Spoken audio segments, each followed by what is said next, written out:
ਦਰਸ਼ਕੋ break ਤੋਂ ਬਾਅਦ ਤੁਹਾਡਾ ਸਭ ਦਾ ਭਰਪੂਰ ਸਵਾਗਤ ਹੈ। ਹੁਣ ਆਪਾਂ ਗੱਲਬਾਤ ਕਰਨ ਜਾ ਰਹੇ ਹਾਂ ਕਿ ਅਮਰੀਕਾ ਦੇ ਭਾਰਤ ਵਿੱਚ ਅੰਬੈਸਡਰ ਮਿਸਟਰ ਕੈਨਥ ਨੇ ਕਿਹਾ ਹੈ ਕਿ ਅਮਰੀਕਾ ਚੀਨ ਨਾਲ ਲੱਗਦੀ ਸਰਹੱਦ ਤੇ ਚੀਨ ਭਾਰਤ ਕਸ਼ਮਕਸ਼ ਵਿੱਚ ਭਾਰਤ ਨਾਲ ਪੂਰਾ ਜਿਹੜਾ ਹੈ ਸਹਿਯੋਗ ਕਰ ਰਿਹਾ ਹੈ। ਸੋ ਡਿਪਲੋਮੈਟਿਕ ਜ਼ੁਬਾਨ ਵਿੱਚ ਇਸ ਦਾ ਸਾਫ਼ ਅਰਥ ਇਹੀ ਨਿਕਲਦਾ ਹੈ ਕਿ ਭਾਰਤ ਅਮਰੀਕਾ ਦਾ ਹੱਥ ਟੋਕਾ ਬਣ ਕੇ ਚੀਨ ਦੇ ਖਿਲਾਫ ਜਿਹੜਾ ਹੈ ਉਹ ਭੁਗਤ ਰਿਹਾ ਹੈ।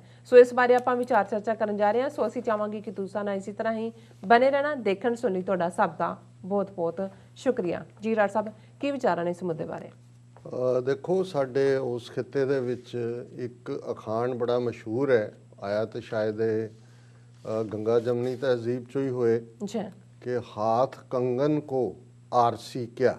ਜੀ ਆਰਸੀ ਸ਼ੀਸ਼ੇ ਨੂੰ ਕਹਿੰਦੇ ਨੇ, ਕੰਗਣ ਕਿ ਵੀ ਜੇ ਤੁਹਾਡੇ ਹੱਥ 'ਚ ਹੀ ਪਾਇਆ ਹੋਇਆ ਕੰਗਣ ਤੇ ਤੁਹਾਨੂੰ ਸ਼ੀਸ਼ੇ 'ਚ ਜਾ ਕੇ ਦੇਖਣ ਦੀ ਲੋੜ ਨਹੀਂ ਹੈ, ਕਿਉਂਕਿ ਉਹ ਤਾਂ ਤੁਹਾਡੇ ਨਾਲ ਹੈ। ਅੱਛਾ, ਹੁਣ ਰਿਪੀਟਡਲੀ ਜਿਹੜੇ ਦੁਨੀਆ ਦੇ ਇੰਡੀਪੈਂਡੈਂਟ ਮਾਈਂਡਡ ਐਕਸਪਰਟ ਵੀ ਕਹਿੰਦੇ ਰਹੇ, ਅਸੀਂ ਆਪਣੇ ਪ੍ਰੋਗਰਾਮਾਂ 'ਚ ਕੰਟੀਨਿਊਸਲੀ ਇਹ ਕਿਹਾ ਕਿ ਭਾਰਤ ਨੇ ਆਪਣੀ ਸਾਰੀ ਜਿਹੜੀ ਨੀਤੀ ਹੈ ਫੋਰਨ ਅਫੇਅਰਸ ਨਾਲ ਰਿਲੇਟਡ, ਕਿਵੇਂ ਅਮਰੀਕਾ ਦੇ ਪੈਰਾਂ 'ਚ ਰੱਖ ਦਿੱਤੀ ਔਰ ਅਮਰੀਕਾ ਦਾ ਬੜੀ ਬਣ ਕੇ ਜਿਹੜਾ ਉਹਨਾਂ ਨੇ ਚਾਈਨਾ ਦੇ ਅਗੇਂਸਟ, ਜਿਹੜਾ ਕਿ ਜ਼ਾਹਰ ਹੈ ਅਮਰੀਕਨ ਇੰਟਰਸਟ ਇਕਨੋਮਿਕਲ ਔਰ ਮਿਲਟਰੀ ਮਾਈਟ ਦੇ ਲਿਹਾਜ਼ ਨਾਲ ਜਿਹੜੀ ਸੁਪਰ ਪਾਵਰ ਅਮਰੀਕਾ ਦਾ ਸਟੇਟਸ, ਜਿਹਨੂੰ ਚੀਨ ਤੋਂ ਸਭ ਤੋਂ ਵੱਡਾ ਚੈਲੰਜ ਮਹਿਸੂਸ ਹੋਇਆ ਔਰ ਉਹਨਾਂ ਨੇ ਆਪਣੀ ਪ੍ਰੋਕਸੀ ਵਾਰ ਲੜਨ ਦੇ ਲਈ ਭਾਰਤ ਨੂੰ ਅੱਗੇ ਕੀਤਾ ਔਰ ਭਾਰਤ ਨੇ ਖਿੜੇ ਮੱਥੇ ਇਸ ਸਾਰੇ ਨੂੰ ਕਬੂਲਿਆ।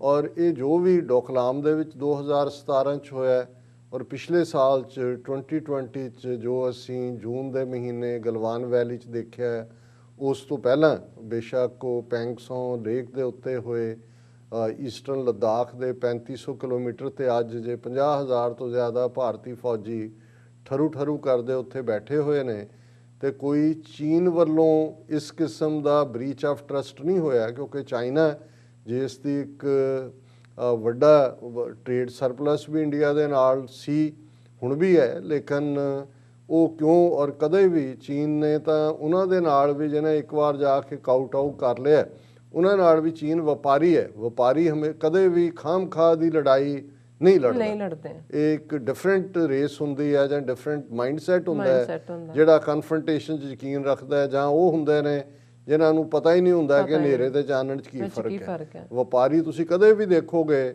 ਉਹ ਬੇਮਤਲਬ ਝਗੜਾ ਨਹੀਂ ਕਰਦਾ, ਉੱਥੇ ਹੀ ਫੋਰਸ ਯੂਜ਼ ਕਰੇਗਾ ਜਿੱਥੇ ਉਹਨੂੰ ਇਹ ਲੱਗਦਾ ਹੈ ਕਿ ਵੀ ਉਹਦੇ ਵਪਾਰਕ ਹਿੱਤ ਜਿਹੜੇ ਨੇ ਉਹ ਸੇਫ ਨਹੀਂ ਨੇ, ਉੱਥੇ ਹੀ ਉਹ ਜਾਏਗਾ। ਔਰ ਜੇ ਅਲਟੀਮੇਟਲੀ ਚੀਨ ਨੇ ਇਹ ਜਿਹੜੀ ਅਮਰੀਕਾ ਦੀ ਖੇਡ ਭਾਰਤ ਨੇ ਖੇਡਣ ਦੀ ਕੋਸ਼ਿਸ਼ ਕੀਤੀ ਔਰ ਮਕਸਦ ਜ਼ਾਹਰ ਹੈ ਕਿ ਇਹ ਸਾਰੀ ਹੌਸਟੈਲਿਟੀ, ਉਸ ਤੋਂ ਪਹਿਲਾਂ ਭਾਰਤ ਵੀ ਚੰਗਾ ਭਲਾ ਹੈ, ਅਮਰੀਕਾ ਵੀ ਚੰਗਾ ਭਲਾ ਹੈ। ਜਿਉਂ ਹੀ ਪ੍ਰੈਜ਼ੀਡੈਂਟ ਸ਼ੀ ਜਿਨਪਿੰਗ ਨੇ ਅੱਜ ਤੋਂ ਕੁਝ ਸਾਲ ਪਹਿਲਾਂ ਆਪਣੀ one belt one road initiative ਦੀ ਗੱਲ ਕੀਤੀ, ਇਕਨੋਮਿਕਲ ਕੋਰੀਡੋਰ, $380 ਬਿਲੀਅਨ ਦੀ ਪਲਾਨ ਔਰ ਗਵਾਦਰ ਪੋਰਟ ਦੀ ਡਿਵੈਲਪਮੈਂਟ, ਔਰ ਇਹ ਸਾਰੇ ਜੇ ਤੁਸੀਂ ਅੱਜ ਵੀ ਦੇਖੋ ਕਿ ਜੋ ਕੁਛ ਬਲੋਚਿਸਤਾਨ ਦੇ ਵਿੱਚ ਭਾਰਤ ਔਰ ਇਹ ਜਿਹੜੀਆਂ ਇੰਟਰਨੈਸ਼ਨਲ ਸ਼ਰਾਰਤ ਵਾਲੀਆਂ ਏਜੰਸੀਆਂ ਨੇ ਕਰ ਰਹੀਆਂ ਨੇ, ਉੱਥੇ ਪਿਛਲੇ ਦਿਨਾਂ 'ਚ ਅਜੇ ਅਸੀਂ ਦੇਖ ਰਹੇ ਹਾਂ ਕਿ ਕਿਵੇਂ ਸ਼ੀਆ ਮੂਲ ਦੇ ਕੁਛ ਵਰਕਰ ਜਿਨ੍ਹਾਂ ਨੂੰ ਬੜੀ ਬੇਰਹਿਮੀ ਦੇ ਨਾਲ ਜਿਨ੍ਹਾਂ ਦੇ ਗਲੇ ਕੱਟੇ ਗਏ ਔਰ ਇਸਲਾਮਿਕ ਸਟੇਟ ਦੇ ਨਾਂ ਥੱਲੇ ਜੀ ਉਹਨਾਂ ਨੇ ਜ਼ਿੰਮੇਵਾਰੀ ਲਈ ਹੈ, ਕੋਈ ਹੋਰ ਵੀ ਉਹ ਜਿਹੜੇ ਨੇ ਕੁਛ ਹੋਰ ਮਾਰੇ ਗਏ, ਉਹ ਆਪਣੀਆਂ ਡੈੱਡ ਬਾਡੀਜ਼ ਰੱਖ ਕੇ ਬੈਠੇ ਨੇ ਕਿ ਜੀ ਜਦੋਂ ਤੱਕ ਇਮਰਾਨ ਖਾਨ ਨਹੀਂ ਆਉਂਦੇ ਅਸੀਂ ਨਹੀਂ ਇਹਨਾਂ ਦਾ ਦਫਨ ਕਰਨਾ। ਸੋ ਕੁੱਲ ਮਿਲਾ ਕੇ ਆਲ ਆਫ ਏ ਸਡਨ, ਔਰ ਇਹਨਾਂ ਦਾ ਮੀਡੀਆ ਖਬਰਾਂ ਫਲੈਸ਼ ਕਰ ਰਿਹਾ ਕਿ Balochistan has become now more dangerous than Kashmir ਔਰ ਮੋਰ ਡਿਸਪਿਊਟਡ ਦੈਨ, ਹੁਣ ਆਲ ਆਫ ਏ ਸਡਨ। ਔਰ ਉਹਦੇ 'ਚ ਤੁਸੀਂ ਦੇਖਦੇ ਹੋ ਕਿ ਵੀ ਉਹ ਕੈਨੇਡਾ ਦੇ ਵਿੱਚ ਉਹਨਾਂ ਦੀ ਇੱਕ ਜਿਹੜੀ ਲਿਆਂਦੀ ਸੀ, ਉਹਨਾਂ ਨੇ ਉੱਥੋਂ ਸਟੂਡੈਂਟ ਲੀਡਰ ਉਸ ਦਾ ਮਰਨਾ ਹੋਏ, ਜਾਂ ਉਸ ਤੋਂ ਪਹਿਲਾਂ ਸਵੀਡਨ ਦਾ, ਉਹਨੂੰ ਕਿਵੇਂ ਪਾਕਿਸਤਾਨ ਦੇ ਖਾਤੇ 'ਚ ਪਾਉਣ ਦੀ ਕੋਸ਼ਿਸ਼, ਜਿਹੜਾ ਕਿ ਇਹਨਾਂ ਦੀਆਂ ਆਪਣੀਆਂ ਏਜੰਸੀਆਂ ਦਾ ਕੰਮ ਹੈ। ਹੁਣ all of A sudden Balochistan ਕਿਉਂ ਇਸ ਸਾਰੇ ਦਾ ਆਧਾਰ ਬਣਾ ਦਿੱਤਾ ਗਿਆ? ਕਿਉਂਕਿ ਜਿਹੜਾ ਚਾਈਨਾ ਪਾਕਿਸਤਾਨ ਇਕਨੋਮਿਕਲ ਕੋਰੀਡੋਰ ਹੈ, ਉਸ ਦੇ ਉੱਤੇ ਕੰਮ ਤੇਜ਼ ਹੋਇਆ ਔਰ ਉਹ ਹਕੀਕਤ ਦੇ ਨੇੜੇ ਆਲਮੋਸਟ ਪਹੁੰਚ ਰਿਹਾ ਹੈ। ਇਮਰਾਨ ਖਾਨ ਸਾਹਿਬ ਨੇ ਵੀ ਉੱਥੋਂ ਦਾ ਦੌਰਾ ਕੀਤਾ ਔਰ ਜਿਹੜੀਆਂ ਉਹਨਾਂ ਨੇ ਇਸ ਗੱਲ ਨੂੰ ਵੀ ਯਕੀਨੀ ਬਣਾਇਆ ਕਿ ਬਲੋਚਿਸਤਾਨ ਦੇ ਲੋਕ ਉਹਦਾ ਇਕਨੋਮਿਕਲ ਬੈਨੀਫਿਟ ਚੁੱਕ ਸਕਣ। ਪਰ ਖੇਡ ਤਾਂ ਜਦੋਂ ਤੁਸੀਂ ਕਿਸੇ ਦੀ ਖੇਡ ਰਹੇ ਹੋ, ਕਿਉਂਕਿ ਜੇ ਪਹਿਲਾ ਸਟੈਪ ਬਲੌਕ ਕਰ ਦਿੱਤਾ ਜਾਂਦਾ ਹੈ ਔਰ ਇਸ ਨੂੰ ਗਵਾਦਰ ਪੋਰਟ ਜਾਂ ਚਾਈਨਾ ਪਾਕਿਸਤਾਨ ਇਕਨੋਮਿਕਲ ਕੋਰੀਡੋਰ ਦੇ ਵਿੱਚ ਅੜਿੱਕਾ ਡਾ ਦਿੱਤਾ ਜਾਂਦਾ ਹੈ ਤੇ ਗੱਲ ਤਾਂ ਉੱਥੋਂ ਹੀ ਅੱਗੇ ਜਾਣੀ ਹੈ। ਹੁਣ ਇਸ ਸਾਰੇ 'ਚ ਜਿਵੇਂ ਮੈਂ ਕਿਹਾ ਵੀ ਹੱਥ ਕੰਗਣ ਨੂੰ ਆਰਸੀ ਕੀ, ਉਹ ਨਜ਼ਰ ਆਉਂਦਾ ਹੈ ਕਿ ਕਿਵੇਂ ਅਮਰੀਕਾ ਦੀ ਖੇਡ ਖੇਡ ਰਹੇ ਨੇ। ਅਮਰੀਕਾ ਦੇ ਐਂਬੈਸਡਰ ਜਿਹੜੇ ਭਾਰਤ 'ਚ ਕੈਨਥ ਜੈਸਟਰ, ਜਿਹੜੇ ਬੜੇ ਕਰੀਬੀ ਇੰਡੀਆ ਦੇ ਹੋਣ ਦਾ ਉਹਨਾਂ ਦੀਆਂ ਪ੍ਰੈਸ ਕਾਨਫਰੰਸ 'ਚ ਦੂਸਰੇ ਜਿਵੇਂ ਹੀ ਲੱਗਦਾ ਹੁੰਦਾ ਸੀ ਕਿ ਜਿਵੇਂ ਉਹ ਅਮਰੀਕਾ 'ਚ ਇੰਡੀਆ ਦੇ ਐਂਬੈਸਡਰ ਨਹੀਂ ਇੰਡੀਆ 'ਚ ਇੰਡੀਆ ਦੇ ਐਂਬੈਸਡਰ ਨੇ।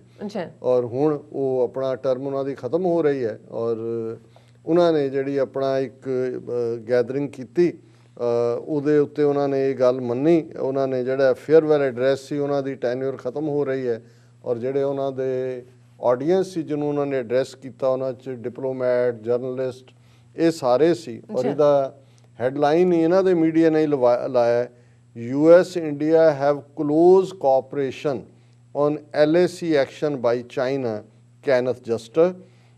और इन्होंने कहा जी it's for Indian government to give details of the nature of military cooperation, says American envoy। उन्होंने कहा जी जड़ा लाइन ऑफ एक्चुअल कंट्रोल ते होया हो रहा है इस बारे असी भारत दे नाल साडी बड़ी क्लोज कोऑपरेशन है। उन्हें कहा जी डिटेल जो सवाल पूछे उन्होंने कहा जी इंडियन मिलिटरी ਜਾਂ ਗਵਰਨਮੈਂਟ ਦੇ ਉੱਤੇ ਹੈ ਕਿਉਂਕਿ ਉਹ ਤਾਂ ਫਿਰ ਐਂਬੈਸਡਰ ਹੈ, ਉਹਨੇ ਕੋਈ ਸੀਕ੍ਰੇਟਸ ਤਾਂ ਲੀਕ ਨਹੀਂ ਕਰਨੀਆਂ। ਪਰ ਉਹਨਾਂ ਨੇ ਹੁਣ ਖੁਦ ਇਹ ਕਿਹਾ US has cooperated with India to counter aggressive Chinese actions at the line of actual control, confirmed its ambassador Kenneth Juster, saying ਕਿ ਵੀ ਇਹ ਜਿਵੇਂ ਮੈਂ ਪੜ੍ਹਿਆ ਹੀ ਹੈ ਕਿ ਇਹ ਉਹਨਾਂ ਨੇ ਦੇਖਣਾ ਹੈ। our close ਇਹ ਹੁਣ ਕੋਟ ਅਨਕੋਟ ਹੈ, our close coordination has been important as India confronts perhaps on a sustained basis aggressive Chinese activity on its border। ਇਹ ਡਿਪਲੋਮੈਟਿਕ ਲੈਂਗੁਏਜ ਹੈ। ਪਰ ਜਦੋਂ ਉਹਨੇ ਕਿਹਾ ਕਿ ਵੀ government of India would decide whether to release the details of cooperation, ਹੁਣ details ਹੋਰ ਕੀ ਹੋਣਗੀਆਂ ਕਿ ਭਾਈ ਖੜਾ ਹੀ ਤੁਹਾਡਾ ਕੀਤਾ ਹੈ। ਫਿਰ ਇਹ ਜੇ ਹਿੰਦੂ ਅਖਬਾਰ ਰਿਪੋਰਟ ਕਰਦਾ ਹੈ ਕਿ ਵੀ ਅਸੀਂ ਤਾਂ ਪਹਿਲਾਂ ਹੀ ਇਹ ਰਿਪੋਰਟ ਕਰ ਦਿੱਤਾ ਸੀ ਕਿ America has assisted India with geospatial data, satellite maps and emergency procurement of extreme weather clothing। ਜਿਹੜੀਆਂ ਜੈਕਟਾਂ ਵੀ ਪਾਈਆਂ ਹੋਈਆਂ ਨੇ ਉੱਥੇ ਇੰਡੀਅਨ ਸ਼ੋਜ਼ ਉਹ ਵੀ ਅਮਰੀਕਾ ਨੇ ਭੇਜੀਆਂ। ਇੱਥੋਂ ਦੇ ਲੰਡੇ ਉੱਥੇ ਲੰਡੇ ਬਾਜ਼ਾਰ ਕਹਿੰਦੇ ਨੇ ਇੱਥੋਂ ਭੇਜੀਆਂ ਤੇ ਉਹ ਜਾ ਕੇ ਉੱਥੇ ਠੁਰੂ ਠੁਰੂ ਕਰਦੇ ਬੈਠੇ ਨੇ ਔਰ ਸਾਰੀ ਜਿਹੜੀ ਮੈਪਿੰਗ ਦੂਜੀ ਤੀਜੀ ਇਹ ਉਹ ਕਹਿੰਦੇ ਜੀ ਅਸੀਂ ਤਾਂ ਪਹਿਲਾਂ officially India has maintained that it is resolving the situation with China bilaterally and diplomatically। ਇਹਨੂੰ ਕਹਿੰਦੇ ਝੂਠ ਫੜਿਆ ਜਾਣਾ। ਹੁਣ ਅੰਬੈਸਡਰ ਕਹਿ ਰਿਹਾ ਜੀ ਅਸੀਂ ਜਿਹੜੀ ਹੈ ਫੁੱਲੀ ਕੋਆਪਰੇਟ ਕੀਤਾ ਹੈ, ਹਰ ਚੀਜ਼ ਇਹਨਾਂ ਨੂੰ ਜੋ ਚਾਹੀਦੀ ਸੀ ਦਿੱਤੀ, ਉਹ ਹੁਣ ਇੰਡੀਅਨ ਗਵਰਨਮੈਂਟ ਦੱਸੇ ਕੀ ਦਿੱਤਾ ਹੈ। ਔਰ ਇਧਰ ਇੰਡੀਆ ਆਫੀਸ਼ੀਅਲੀ ਕਹਿੰਦਾ ਸੀ ਜੀ ਅਸੀਂ ਇਹ ਸਾਡਾ ਤੇ ਚੀਨ ਦਾ ਮਾਮਲਾ ਹੈ, ਅਸੀਂ ਬਾਈਲੈਟਰਲੀ ਔਰ ਡਿਪਲੋਮੈਟਿਕਲੀ ਇਹਨੂੰ ਹੈਂਡਲ ਕਰ ਰਹੇ। ਔਰ ਜਦੋਂ ਉਹਨਾਂ ਨੂੰ ਇਹ ਪੁੱਛਿਆ ਗਿਆ ਅੰਬੈਸਡਰ ਨੂੰ ਕਿ ਵੀ ਟਰੂਪਸ ਅਲੋਂਗ ਦਾ ਬਾਰਡਰ ਜਿਹੜਾ ਚਾਈਨਾ ਇਕੱਠੇ ਕਰ ਰਿਹਾ ਔਰ ਇਹਦੇ ਤੇ ਤੁਹਾਡੀ ਕੀ ਰਾਏ ਹੈ, ਉਹਨੇ ਕਿਹਾ ਜੀ I appreciate the question and interest in the internal discussion on China but it's not really something I am at liberty to get into here. If the government of India wants to comment on that's for the government of India. ਔਰ ਅੱਗੇ ਉਹਨੇ ਇਹ ਵੀ ਕਿਹਾ ਕਿ ਜੀ ਅਸੀਂ ਬੜੀ ਸਾਡੀ ਕਾਮਨ ਵਿਜ਼ਨ ਹੈ ਔਰ ਇੰਡੋ ਪੈਸੀਫਿਕ ਰੀਜਨ ਔਰ ਹੁਣ ਜਿਹੜਾ ਇਹਨਾਂ ਨੂੰ ਅੱਗੋਂ ਤੁਰਨ ਦੀ ਲੋੜ ਹੈ। ਪਰ ਇਹ ਦੱਸਣ ਤੋਂ ਬਾਅਦ ਕਿ ਵੀ ਜੋ ਵੀ ਚੱਲ ਰਿਹਾ ਹੈ ਜੋ ਵੀ ਹੈਗਾ ਇਹ ਸਾਡੀ ਖੇਡ ਹੀ ਹੈ। ਨਾਲ ਦੀ ਨਾਲ ਉਹਨਾਂ ਨੇ ਕਿਹਾ ਜੀ ਹੁਣ ਇਹ ਜਿਹੜਾ ਅਸੀਂ ਕੁਆਡ ਬਣਾਇਆ ਹੈ ਇੰਡੀਆ US ਸ਼ੁੱਡ ਜੁਆਇੰਟਲੀ ਡਰਾ military red lines in future.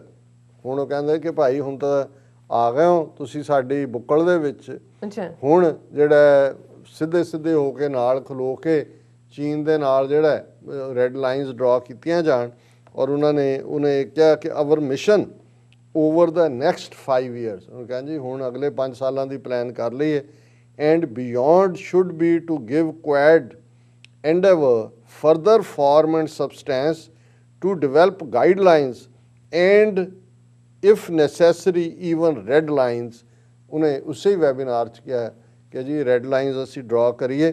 ਨਾਲ ਦੀ ਨਾਲ ਉਹਨੇ ਇਹ ਵੀ ਕਿਹਾ ਕਿ ਜਿਹੜਾ ਆਤਮ ਨਿਰਭਰ ਭਾਰਤ ਪਾਲਿਸੀ ਹੈ ਇਹਦੇ 'ਤੇ ਵੀ ਉਹਨੇ ਵਿਅੰਗ ਕੀਤਾ ਹੈ। ਅੱਛਾ ਉਹਦੇ 'ਚ ਉਹਨੇ ਕਿਹਾ it remains to be seen whether all of these policies are compatible and mutually reinforcing or whether they will lead to higher tariff and non-tariff barriers to trade ਕਿ ਇਹ ਜਿਹੜੀ ਟੈਰਿਫ ਚੁੰਗੀ ਹੈ ਵਧਾਏਗੀ ਘਟਾਏਗੀ, ਇਹ ਪਹਿਲਾਂ ਦੇਖੋ ਵੀ ਤੁਹਾਡੀ ਇਹ ਲਾਈਨ ਕੰਪੈਟੀਬਲ ਵੀ ਹੈ ਕਿ ਨਹੀਂ। ਨਾਲ ਹੀ ਉਹਨੇ ਕਿਹਾ justice admitted to ਫ੍ਰਿਕਸ਼ਨਸ and frustrations, ਉਹ ਕਹਿ ਰਹੇ ਨੇ ਦੇਖੋ ਜੀ ਅਸੀਂ ਤਾਂ ਚੀਨ ਦੇ ਬਰਾਬਰ ਤੁਹਾਨੂੰ ਲਿਆ ਕੇ ਖੜਾ ਕਰਤਾ ਹੈ, ਹੁਣ ਮਰੋ ਮਰਵਾਓ ਆਪਣੇ ਬੰਦੇ, ਪਰ ਤੁਸੀਂ friction and frustrations on the trade and investment front and the inability of both countries to conclude even a small trade package.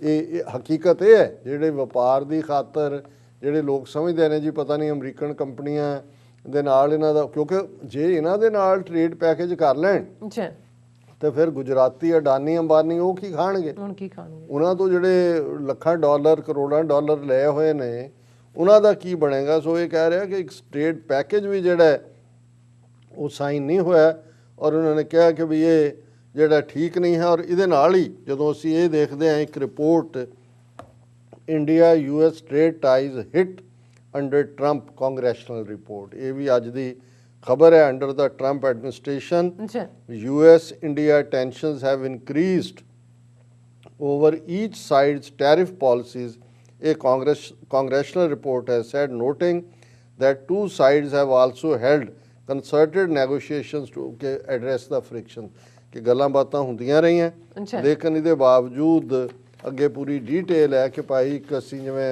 Ambassador ਨੇ ਕਿਹਾ ਕਿ ਇੱਕ ਸਿੰਪਲ ਪੈਕੇਜ ਵੀ ਸਾਈਨ ਨਹੀਂ ਕਰ ਸਕੇ।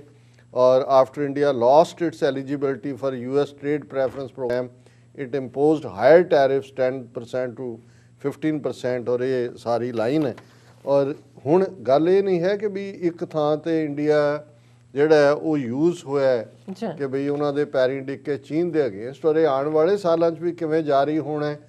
ਜੇ ਤਿੱਬਤ ਦੀ ਗਵਰਨਮੈਂਟ ਇਨ ਐਗਜ਼ਾਈਲ ਨੂੰ ਅਮਰੀਕਾ ਨੇ ਮਾਨਤਾ ਦਿੱਤੀ 61 ਸਾਲ ਬਾਅਦ 1959 ਤੋਂ ਬਾਅਦ, ਹੁਣ ਇੰਡੀਆ ਚੁੱਪ ਬੈਠਾ ਹੈ, ਪਰ ਚੁੱਪ ਨਹੀਂ ਬੈਠਾ। ਜੋ ਤੁਸੀਂ ਇਹ ਖਬਰ ਦੇਖਦੇ ਹੋ Tibetans in exile vote in India for their political leader, ਔਰ ਇਹ ਪੂਰੀ ਖਬਰ ਹੈ ਕਿ ਵੀ ਧਰਮਸ਼ਾਲਾ ਡੇਟ ਲਾਈਨ ਦੇ ਨਾਲ ਕਿ hundreds of Tibetans in exile braved the rain and cold Sunday in India's northern city of Dharamshala, where the exiled government is based, and voted for their new political leader as the current office holder's 5-year term nears its end. ਅੱਗੋਂ voters ਨੇ ਜੀ ਉਹਨਾਂ ਨੇ masks ਪਾਈਆਂ ਹੋਈਆਂ ਸੀ ਔਰ ਇਹ ਸਾਰਾ by this we are sending a clear message to Beijing that Tibet is under occupation but Tibetans in exile are free and given a chance and opportunity we prefer democracy, said Lobsang Sangye, who will soon be finishing his second and final term as political leader. ਉਹਨਾਂ ਨੇ ਕਿਹਾ ਜੀ ਕਿ ਵੀ ਇਹ ਅਸੀਂ ਇਹ message ਦੇ ਰਹੇ ਹਾਂ ਇਹਦੇ ਨਾਲ ਕਿ ਅਸੀਂ ਜਿਹੜਾ ਉਹ ਚਾਈਨੀਜ਼ ਆਕੂਪੇਸ਼ਨ ਤੋਂ ਆਪਣੇ ਆਪ ਨੂੰ ਛੁਡਾਵਾਂਗੇ। ਹੁਣ ਇਹ ਕੀ ਹੈ, ਇਹ ਅਗਲੇ 5 ਸਾਲ ਦਾ ਏਜੰਡਾ ਉਹ ਗਵਰਨਮੈਂਟ ਇਨ ਐਗਜ਼ਾਈਲ ਕਹਿ ਰਹੀ ਹੈ। ਇਧਰ ਬਾਈਡਨ ਦੇ ਪੈਰਾਂ 'ਚ ਵੀ ਕੰਡੇ, ਹਾਲਾਂਕਿ ਅੱਜ ਜਾਰਜੀਆ ਦੇ 2 ਸੈਨੇਟਰਸ ਦੀ ਇਲੈਕਸ਼ਨ ਹੈ, ਉਹ ਡਿਸਾਈਡ ਕਰੇਗੀ ਕਿ ਅਮਰੀਕਨ ਸੈਨੇਟ 'ਚ ਮੈਜੋਰਟੀ ਡੈਮੋਕ੍ਰੈਟ ਵੋਟਾਂ ਪੈ ਰਹੀਆਂ ਨੇ। ਜਦੋਂ ਤੱਕ ਪ੍ਰੋਗਰਾਮ ਖਤਮ ਹੋਏਗਾ ਸ਼ਾਇਦ ਲੇਟ ਆਵਰਸ ਤੱਕ ਉਹਦੇ ਰਿਜ਼ਲਟ ਵੀ ਆ ਜਾਣ। ਪਰ ਪ੍ਰੈਜ਼ੀਡੈਂਟ ਟਰੰਪ ਕੱਲ੍ਹ ਉਹਨੇ ਇੱਕ ਵੱਡਾ ਜਿਹੜਾ ਉਹ ਪ੍ਰਾਊਡ ਬॉयਜ਼ ਨਾਂ ਦੇ ਬੜੇ ਰੇਸਿਸਟ ਲੋਕ ਨੇ ਉਹ ਵਾਸ਼ਿੰਗਟਨ 'ਚ ਸੱਦਿਆ ਔਰ ਉਹ ਹਜ਼ਾਰਾਂ ਲੋਕ ਉੱਥੇ ਡਿਸੈਂਡ ਕਰ ਰਹੇ ਨੇ, ਕੋਈ ਵਾਇਲੈਂਸ ਵੀ ਹੋ ਸਕਦੀ ਹੈ। ਫਿਰ ਅਗਲੇ ਦਿਨ ਮਾਈਕ ਪੈਂਸ ਵਾਈਸ ਪ੍ਰੈਜ਼ੀਡੈਂਟ ਨੇ ਟੈਸਟੀਫਾਈ ਫਾਈਨਲੀ ਉਹਨੂੰ ਅਪਰੂਵ ਕਰਨਾ ਹੁੰਦਾ ਹੈ ਡਿਕਲੇਅਰ ਰਿਜ਼ਲਟ ਜਿਹੜਾ ਇਲੈਕਟਰਲ ਕਾਲਜ ਦਾ। ਇਹ ਵੀ ਲੱਗਦਾ ਹੈ ਮਾਈਕ ਪੈਂਸ ਨੇ ਵੀ ਕਿਤੇ ਫੁੱਲ ਸਟਾਪ ਲਾਇਆ ਔਰ ਇਹ ਜੇ ਜਾਰਜੀਆ ਵਾਲੇ ਦੋਨੋਂ ਹੀ ਰਿਪਬਲਿਕਨ ਬਣ ਜਾਂਦੇ ਨੇ ਜਿਹਦੇ ਘੱਟ ਚਾਂਸ ਨੇ ਤੇ ਫਿਰ ਇਹ ਵੀ ਹੋ ਸਕਦਾ ਹੈ ਕਿ ਵੀ ਅਮਰੀਕਾ ਵੀ ਇੱਕ ਨਵੀਂ ਅਨਸਰਟਨਟੀ 'ਚ ਚਲਾ ਜਾਏ ਔਰ 20 ਤਰੀਕ ਨੂੰ ਇਹਦੀ ਟਰਮ ਖਤਮ ਨਾ ਹੋਏ। ਜਿਵੇਂ ਪ੍ਰੈਜ਼ੀਡੈਂਟ ਟਰੰਪ ਨੇ ਆਪਣੀ ਜਿਹੜਾ ਸੈਕਟਰੀ ਆਫ ਸਟੇਟ ਰਿਪਬਲਿਕਨ ਹੈ ਜਾਰਜੀਆ ਦਾ, ਉਹਦੀ ਇਹਨੇ ਵਾਸ਼ਿੰਗਟਨ ਪੋਸਟ ਨੇ 1 ਘੰਟੇ ਦੀ ਜਿਹੜੀ ਟੈਲੀਫੋਨਿਕ ਕਨਵਰਸੇਸ਼ਨ ਉਹ ਰਿਲੀਜ਼ ਕੀਤੀ, ਉਹ ਧਮਕੀਆਂ ਦੇ ਰਿਹਾ ਉਹਨੂੰ ਔਰ ਉਹ ਕਹਿ ਰਿਹਾ ਜੀ ਬਿਲਕੁਲ ਫੇਅਰ। ਉਹ ਕਹਿੰਦਾ ਨਹੀਂ ਇੰਨੇ 11,000 ਇੰਨੀ ਵੋਟ ਤੇ ਮੈਂ ਹਾਰੇ, ਕੱਢੋ ਕੱਢੋ। ਹੈ ਜੀ, ਇਹ ਜਾਲੀ ਜਿਹੜੀਆਂ ਨੇ ਦੂਜੀਆਂ ਕੱਢੋ। ਅੱਛਾ। ਔਰ ਉਹਨੂੰ ਧਮਕੀਆਂ ਵੀ ਦੇ ਰਿਹਾ, ਉਹਨੂੰ ਪਲੋਸ ਵੀ ਰਿਹਾ। ਲੇਕਿਨ ਇਹ ਵੀ ਅਮਰੀਕਾ ਦੀ ਖੂਬਸੂਰਤੀ ਹੈ ਕਿ ਬੇਸ਼ੱਕ ਉਹ ਰਿਪਬਲਿਕਨ ਹੈ, ਉਹਨੇ ਕਿਹਾ ਜੀ ਇਲੈਕਸ਼ਨ ਇਜ਼ ਫੇਅਰ। ਫੇਅਰ ਤੁਹਾਡਾ ਇਤਰਾਜ਼ ਜਿਹੜਾ ਉਹ ਇਤਰਾਜ਼ਯੋਗ ਹੈ, ਇਹਦੇ 'ਚ ਹੋਰ ਕੋਈ ਨਹੀਂ ਹੈ। ਔਰ ਇਸ ਸਾਰੇ 'ਚੋਂ ਜੋ ਹਾਲਾਤ ਨੇ, ਜੇ ਅਮਰੀਕਾ 'ਚ ਇਹ ਵਾਸ਼ਿੰਗਟਨ 'ਚ ਕੱਲ੍ਹ ਔਰ ਪਰਸੋਂ ਇਹ 2 ਦਿਨ ਕਰੂਸ਼ਲ ਹੋਣਗੇ। ਔਰ ਜਦੋਂ ਤੱਕ 20 ਜਨਵਰੀ ਨਹੀਂ ਆਉਂਦੀ ਉਦੋਂ ਤੱਕ ਕੁਝ ਵੀ ਵਾਪਰ ਸਕਦਾ। ਲੇਕਿਨ ਭਾਰਤ ਇਹਦੇ 'ਚ ਕੋਈ ਸ਼ੱਕ ਨਹੀਂ ਹੈ ਕਿ ਵੀ ਉਹ ਜਿਵੇਂ ਪੰਜਾਬੀ ਦਾ ਇੱਕ ਸਧਾਰਨ ਜਿਹਾ ਜਿਹਨੂੰ ਕਹਿੰਦੇ ਨੇ 2 ਤੁਕੀ ਲਾਈਨ ਹੈ ਕਿ ਵੀ ਭਾਵੇਂ ਖਰਬੂਜ਼ਾ ਛੁਰੀ ਤੇ ਹੋਏ, ਭਾਵੇਂ ਛੁਰੀ ਖਰਬੂਜ਼ੇ ਤੇ, ਸ਼ਾਮਤ ਤੇ ਮੌਤ ਖਰਬੂਜ਼ੇ ਦੀ ਹੈ। ਸੋ ਇਹ ਹੁਣ ਭਾਰਤ ਕਿਸੇ ਪਾਸੇ ਵੀ ਹੋਏ, ਟਰੰਪ ਹੋਏ ਕਿ ਬਾਈਡਨ ਹੋਏ, ਇੱਧਰ ਜਾਣ ਕਿ ਉਧਰ ਜਾਣ, ਇਹਨਾਂ ਨੇ ਜਦੋਂ ਹੁਣ ਇੱਕ ਉਖਲੀ ਦੇ ਵਿੱਚ ਸਿਰ ਦੇ ਹੀ ਦਿੱਤਾ ਹੈ ਤੇ ਹੁਣ ਸੱਟਾਂ ਤੋਂ ਬਿਨਾਂ ਹੋਰ ਕੁਝ ਨਹੀਂ ਨਿਕਲਣਾ। ਬਿਲਕੁਲ ਡਾਕਟਰ ਸਾਹਿਬ, ਤੁਹਾਡਾ ਬਹੁਤ ਬਹੁਤ ਸ਼ੁਕਰੀਆ। ਸਾਥ ਲੈਣੇ ਬ੍ਰੇਕ। ਵਿਊਅਰਸ ਆ ਤੁਸੀਂ ਸਾਡੇ ਇਸੇ ਤਰ੍ਹਾਂ ਹੀ ਬਣੇ ਰਹਿਣਾ। ਮਿਲਦੇ ਹਾਂ ਛੋਟੇ ਜਿਹੇ ਬ੍ਰੇਕ ਤੋਂ ਬਾਅਦ।